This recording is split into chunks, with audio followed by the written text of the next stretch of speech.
Hello friends, how are you?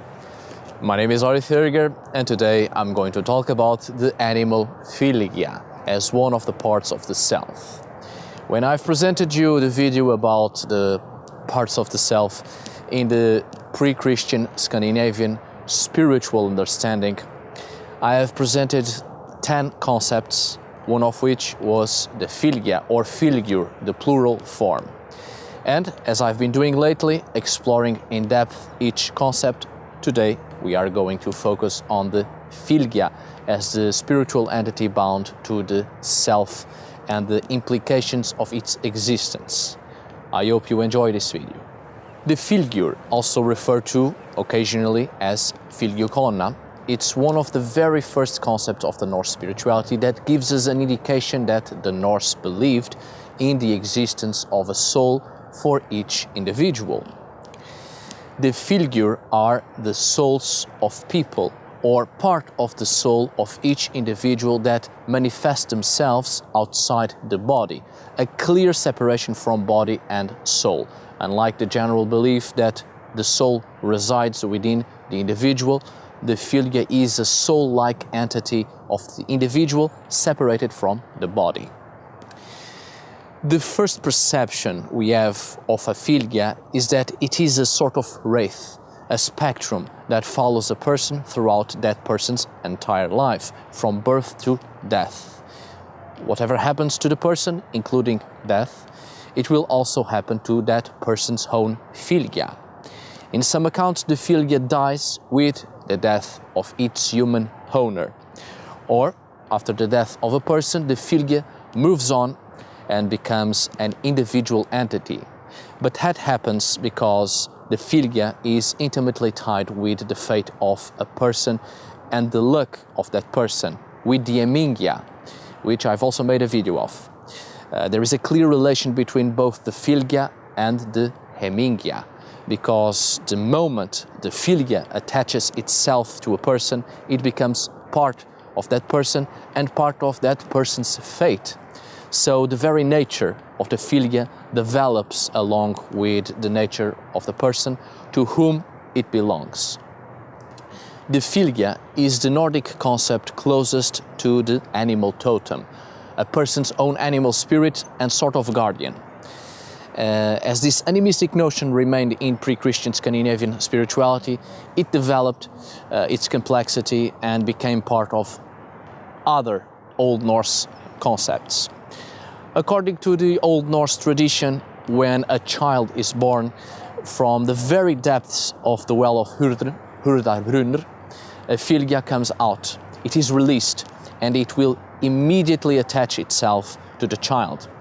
In this sense, the Fylgja is the personification of the destiny of a person that takes form and shape and belongs to someone.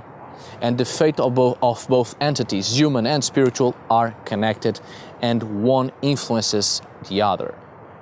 So whatever the person does throughout life, it will influence the very nature of the Fylgja, including its appearance and personality. In this aspect, we have an interesting difference from the concept of animal totem. An animal totem is the animal spirit given to a person, and the person lives an entire life trying to follow the characteristics of its own animal totem, whilst the Fylgja adapts to the reality of its owner. However, it's possible that a person can adopt the general Fylgja of a group, and in that case, the individual adopts a Fylgja that isn't bound to the personality of the individual. It has its own personality. In this case, the person follows the characteristics of that Fylgja. For instance, the cases of Hufeldar and Berserkers, who adopt a specific group Fylgja, the wolf and the bear, respectively. In these particular cases, the concept of the Fylgja comes closer to that of an animal totem. Speaking of animal totems, and in this case the Fylgja either adopting the personality of a person or a person adopting an exterior Fylgja, we have interesting concepts that give us the perception that the Fylgjur have their origins in animistic notions of prehistory. There is an interesting theory around the concept of the Fylgja as the animal totem of an individual and the community. And I want to talk about this because I want you to be careful when dealing with certain concepts. We have mens Fylgja, a person's Fylgja, a kins Fylgja or kins Fylgjur, the Fylgjur of an entire family, and the Æther Fylgjur, the Fylgjur of a people, which gives us the sense that a Fylgja can be transferred to other family members and subsequently to the clan, the tribe and the community. This might help us to understand why certain clans or certain families adopted an animal as their sigil, the representative animal of a community. Probably the strongest animal totem of an individual with great relevance ended up being adopted or passed on to other family members. Again, just like the case of the Hulfednar and the Berserkers, probably their origins come from a single individual or family, or most likely a tribe whose family totems were the wolf and the bear, and they interiorized the spiritual characteristics of those animals. As the family grows and expands to other members of the community, an entire community adopts the Fylgja or the animal totem of the family with more relevance, with more power. Probably the animal totem of the local elite, thus creating powerful groups with a single animal totem that represents the community. However, it must be underlined that this is just a theory, and these three concepts vary from source to source. Let's not develop much around the kins Fylgja, because that seems to be a contemporary attempt to formulate a term and creating a relation with the concept of the Fylgja. What I said previously is a plausible theory, but a theory nonetheless. In the case of the mens Fylgja, it so appears in the sources with a clear mixture between the pagan and the Christian, both Old Norse and Anglo-Saxon accounts.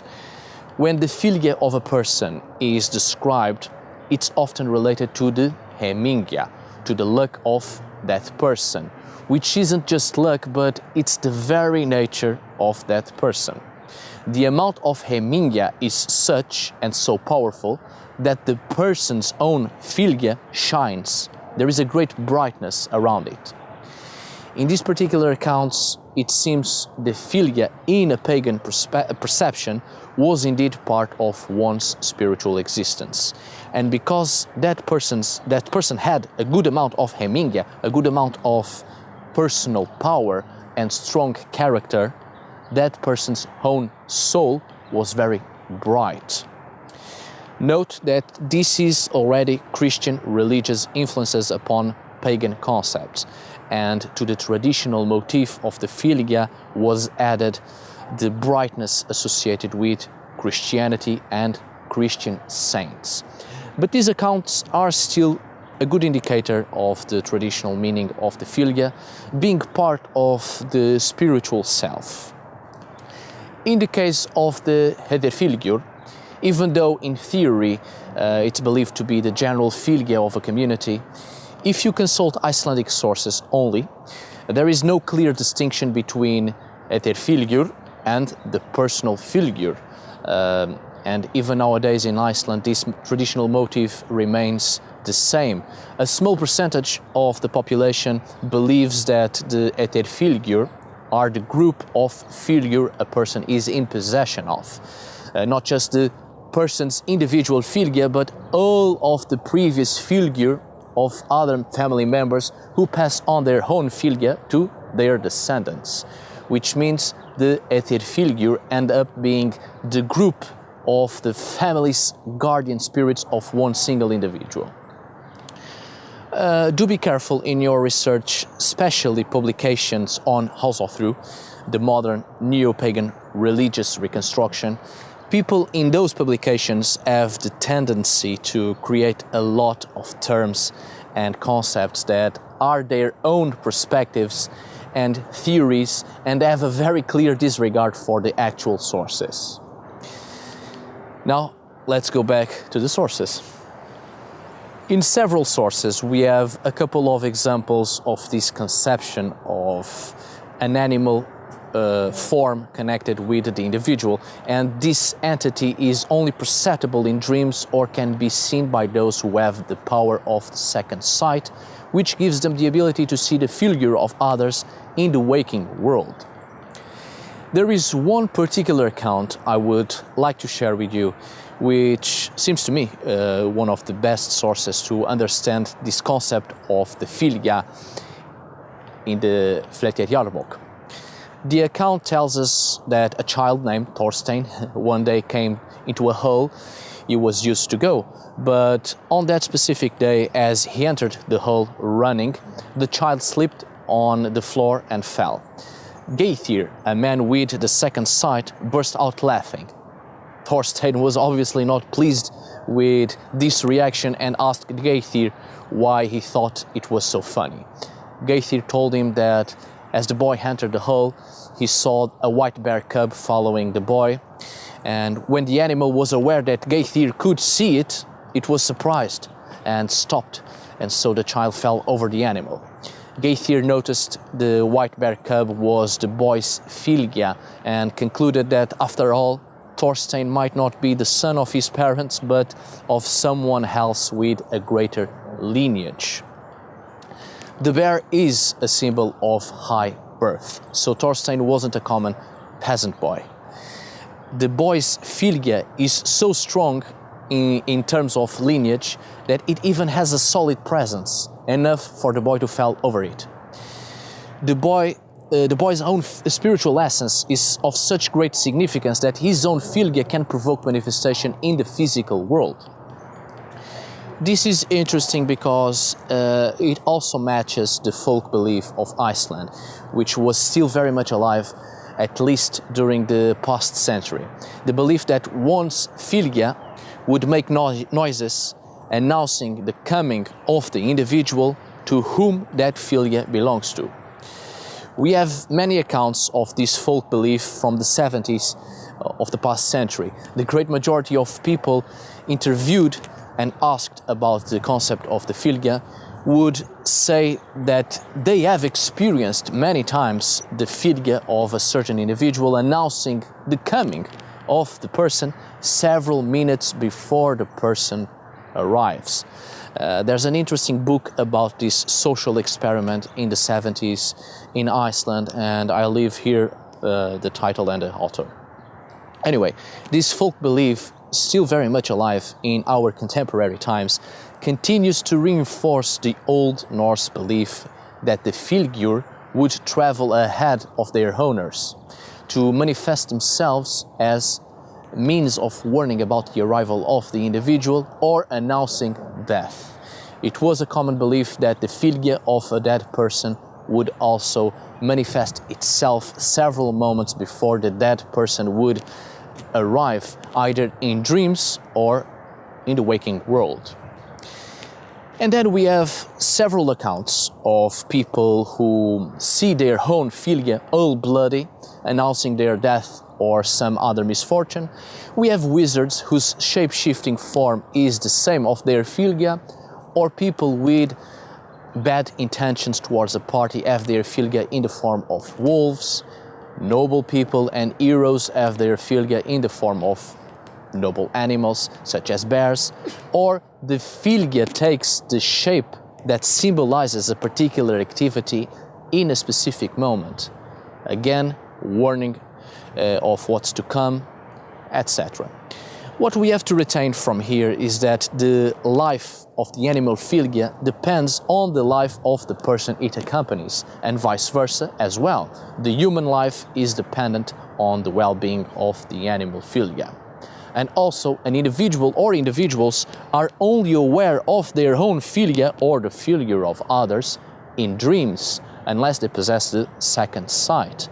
But in the great majority of cases, the awareness of the Fylgja is when the human is unconscious, and so the Fylgja is active.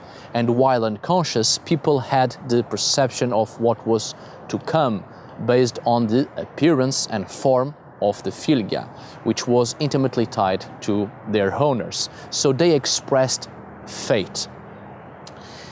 Just as I have given you the previous examples, the figure traveling ahead of their owners, announcing something. So it seems it's while unconscious that the person is able to project its own consciousness through its fylgja, projecting its mind, wishes, behavior, the future intentions. While the owner of the fylgja is in waking state, the fylgja attends its owner. Anyway, in conclusion, what we can clearly get from the concept of the fylgja is that it's an entity which is part of the soul of a person, something which precedes an individual to announce that person's coming and to tell those who have the power to see it what kind of person it is, what sort of personality it has, and the intentions, the projection of the will residing in the conscious. The fylgja also seems to act on behalf of its owner while the person is unconscious, to carry out various errands for the person, as we perceive in Seidr, sending forth the mind in the form of one's own fylgja. Right, my dear friends, I hope you have enjoyed this video. Thank you so much for watching. See you on the next video, and as always, tack för idag.